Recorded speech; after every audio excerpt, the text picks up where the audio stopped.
Bismillahirrahmanirrahim. Elhamdülillah ve salatu ve selamu ala Resulillah amma ba'd. Assalamu alaikum ve rahmetullahi ve berekatuhu. Hürmetli ustazlar ve qarindoshlar, bugünkü dersimiz ilim talab qilishda erishadigan 30 natija. Yani asasen bu dersimizde ilimning fazilati bo'libmi, shar'iy ilimlarningki fazilati, bu ilimni o'qigan, ilmiga amal qilgan ve ilimlerini yetkizgen, hayatını Allah'ın dinini üstün qilish uchun sarf qilgan alim ulamolarningki dünya ahireti erishadigan natijalari bayon qilinadi. Dini ilimlar qalbning hayoti, ruhi, ko'zlarning nuri, aqllarning bag'chisi, ibodat va muomallarda to'g'rini ko'radigan hidoyat nuridir.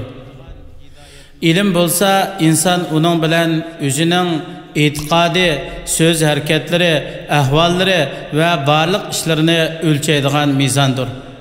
Eğer dini ilimler bolmasa insan batıldan haqni, azgınlıqdan hidayetni, yalğandın rastni, başka dillardan ayırıp Allah'ın dini ve şeriatini qandaq biladi? İkinci, insanların dini hükümlerini bilişke, şer'i ilim talab qilishga, halal haramni bilishga bo'lgan ihtiyacı, ularning yemek içmekki bo'lgan ihtiyacıdınmı intayin muhim ve köptür. Alimlarning aytishicha, insanlar yemek içmekki ihtiyaclık bo'lgandimi köprek, dini ilimlarga ihtiyaclık bo'ladi. Çünkü yemek içmekке günde bir iqtim ihtiyaclık boludu. İlimgi bolsa her nefeste ihtiyaclık boludu.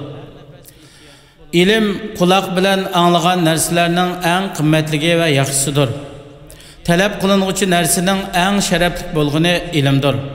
İlimni Allah razılığı için talep kılğıcı insanların en hürmetligidir. Üçüncü, ilim peygamberlerinin mirasıdır. Peygamber aleyhisselam mındaq degan: hakikaten alim ulamalar peygamberlerinin varisleri. Peygamberler altın kümüşlerini miras kaldırmadı. Hakikaten ular ilimni miras kaldırdı. İlim algan kişi o mirasdan toluq nasibisini aladı. İbn Qayyim rahimahullah mındaq deydi: bu ilim ahlinin en katta fazilatidir. Peygamberler Allah'ın halkının en yaxşısıdır. Ularning varislarımı ulardan keyingi halkının en yaxşısıdır. Her qandaq miras qaldırğıçının mirası varislarga yötkelgende varislar ularning o'rnida bo'ladi. Peygamberler dünyadan ketgandan keyin ular ilip kelgan dinni insonlardan ularning mirasga eng haqli bo'lgan alim ulamalar yetkizadi. Bu insonlar arasida alim ulamalarning peygamberga eng yaqin ekanligini bildirdi. Miras hakikaten insonlardan miras qaldırğıçıga eng yaqin bo'lgan kishiga bo'ladi. Dördüncü, ilim cennetke kiradigan yoldur. Peygamber aleyhisselam mındaq degan: ilim talab qilish yo'lida mang'an kishiga uning bilan Alloh taolo jannatning yo'lini osonlashtirib beradi. İbn Qayyim rahimahullah aytgandek, ilim talab qilguvchi jannatga mang'adigan yo'l bo'lsa, dunyoda Allohning roziligiga erishishda ilim talab qilish uchun mang'an yo'lning mukofotidir. Beşinci, insanlarga yaxshilik o'rgatgan kishiga Allah rahmet qiladi. Farishtalar mag'firat talab qiladi. Osmon va zaminlarning ahli uningga duo qiladi. Peygamber aleyhisselam mundaq degan: hakikaten kishilarga yaxshilik o'rgatgan kishiga Allah'ның farishtalari, osmonlar va zaminlarning ahli, hatto o'sida yotgan cho'mila va dengizdagi lahang biliqlarmi rahmat, mag'firat talab duo qiladi. İnsanlarga yaxshilik o'rgatuvchining ularga ilm, ma'rifat, yaxshilikni o'rgatishi, ularning nijot tepishi, baxt saodatga erishishi va o'zlarini poklashiga sabab bo'ladi ekan, Alloh taolo muallimni qilgan ishining o'zi bilan mukofotlaydi. O kishiga o'zining farishtalarning, zamin ahlining rahmat, mag'firat duolarini o kishining nijot tepishi va baxt saodatga erishishi va utuq qozonish uchun qiladi. Kishilarga yaxshilik o'rgatuvchi muallim Allohning diniy ahkomlarini namoyon qilganda, kishilarga Allohning ism sifatlarini bildirganda, Alloh taolo o'zining rahmati, osmon ahlining mag'firati, zamin ahlining duo tilaklari va zamin o'z ichiga olgan narsalar u kishi uchun sharaf. va osmon zamin ahlining orasida uningga madiya aytishning namoyandasi qiladi. 6. Farishtalar ilm talab qiluvchi uchun qanotlarini zaminga qo'yadi.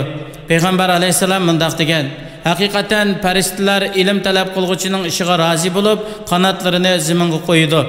Alim ulamolar uchun osmon ahli, zamin ahli, hatto suvdagi biliqlarmi mag'firat talab qiladi. Alim ulamolarning o'qimagan abid kishilardan bo'lgan ortiqchiligi oyning boshqa sayyoralarga bo'lgan ortiqchiligi o'xshashdir.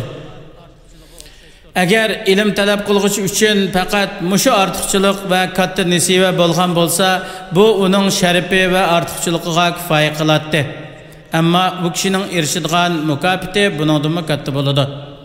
Farishtalar kamtarlik bilan u kishining ustiga olgan va talab qilayotgan payg'ambarlik merosini hurmat ehtirom qilib, kamtarlik bilan uningga qanotini yoyadi. Bu sevgi, hurmatni bildirdi. Farishtalarning u kishiga bo'lgan sevgi, hurmati uningga qanotlarini yeyishdir. Chunki u kishi dunyoning gullanishi va nijotligini talab qiladi. 7. İlim bo'lsa o'z sahibini haqiqatga guvohlik beradigan shohidlardan qilgan bo'ladi. Alloh taolo mundaq deydi: Shahidallohu annahu la ilaha illa huwa wal malaikatu va ulul ilmi qoiman bil qist.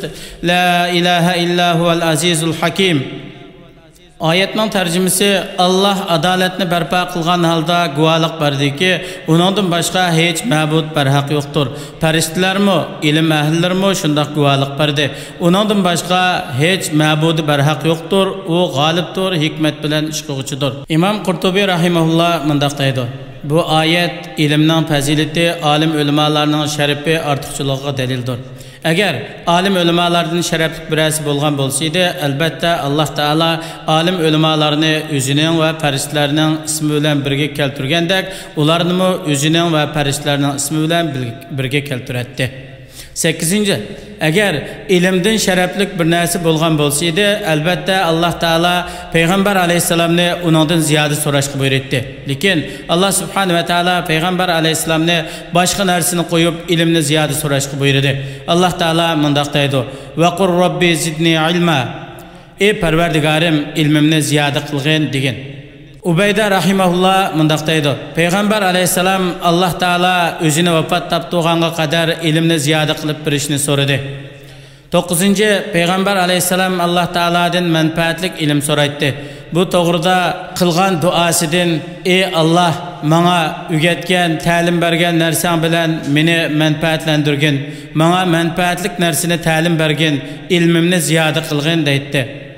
Payg'ambar alayhisalom Bamdod namozi o'qigan vaqtida salom berib bo'lgandan keyin mundaq deydi: Ey Alloh, men sizdan manfaatlik ilm, pok halol rizq va qabul qilinadigan amal so'rayman. Payg'ambar sallallohu alayhi va sallam manfaatsiz ilmdan Allohga sig'inib panohlik tilaydi.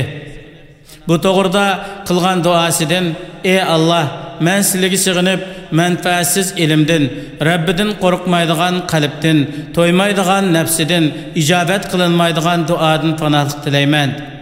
Yani manfaatlik ilm degan musulmon uning bilan Robbini, dinini taniydigan, uning bilan Qur'on va hadisning teksslarini bekitadigan, nafsini poklaydigan, yaxshi amalni natija beradigan va dunyo ishlariga yordam beradigan ilmdir. 10. Allah Taala dünya ahiretdə alim ulamolarning martabasini yuqori qiladi.